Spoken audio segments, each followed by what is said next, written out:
My name is Samantha Etheridge. I am originally from outside New York City. I've now lived in the San Francisco Bay Area for 3 years. It is my home, and I am a dancer. The idea of no mirror movement is something that I've been thinking about, honestly, for the past couple of years. My professional background is I went to school for environmental studies at the University of Vermont, but I also danced. I've always danced. It's always been a big part of who I am. And then when I moved to the Bay Area, I have worked for different nonprofits running their youth leadership programs. So there have kind of been these two main spheres in my life of my greatest passion. So one of those is dance, and the other one is youth leadership. And I've always had these ideas in the back of my head of how can I use dance as a way to empower young dancers to use their passion for dance for good in the world, whether that's their local community, their global community, their studio, their school. That's kind of that was the initial seed of No Mirror Movement.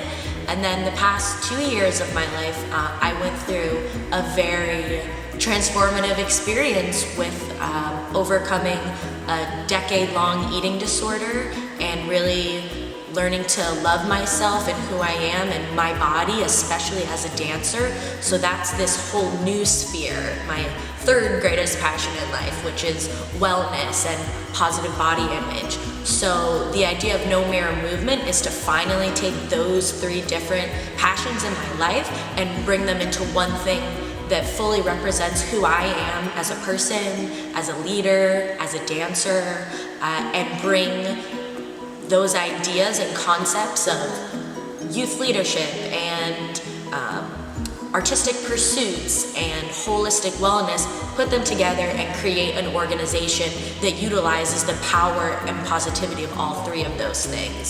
So that's what No Mirror Movement is. One thing that I now do post-recovery and post not liking my body and who I am is when I'm dancing in the studio, whether it's a performance or at the end of class you're showing groups, I always say a mantra to myself before I perform.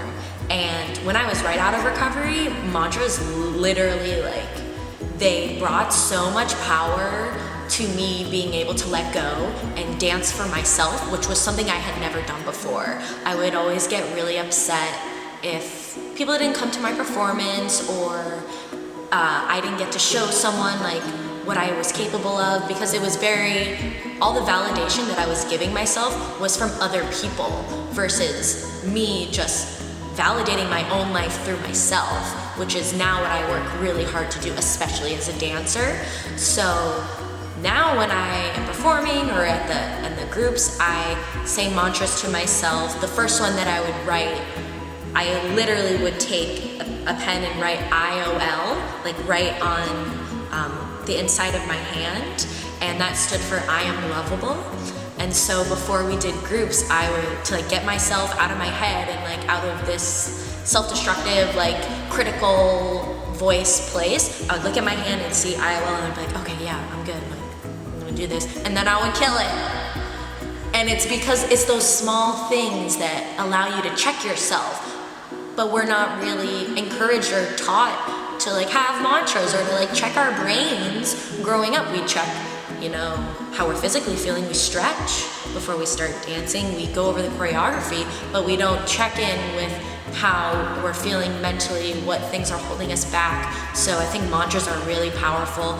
No Mirror Movement represents this next exciting phase of my life because I am going back to school to become a licensed mental health therapist. My focus will be on actually working with dancers who have eating disorders, but also just eating disorders in general. That's because of my own experience as someone who's recovered from a 10-year eating disorder and has the perspective of an athlete and a dancer. What's been really interesting in my journey as a dancer, as a young woman, as someone who's recovered from an eating disorder, is those mantras change, and the thoughts never go away, but you learn how to deal with them. You learn how to work through them, because we live in a society where those messages, unfortunately, aren't going anywhere anytime fast. I mean, I hope no mirror movement, they'll be gone faster, but right now, they're everywhere. They're on billboards, they're on TVs, they're in our magazines, they're in when our friends are talking about what they had for lunch, what they didn't have for lunch, what's good, what's bad, whatever. There are so many messages. So I still am constantly working on not listening to those and choosing to listen to myself. So right now, a quote that's really powerful for me, and definitely exemplifies what No Mirror Movement is 110% about, is we live in a society that benefits and profits off of our own insecurities and self-doubts, so choosing to love yourself is a rebellious act.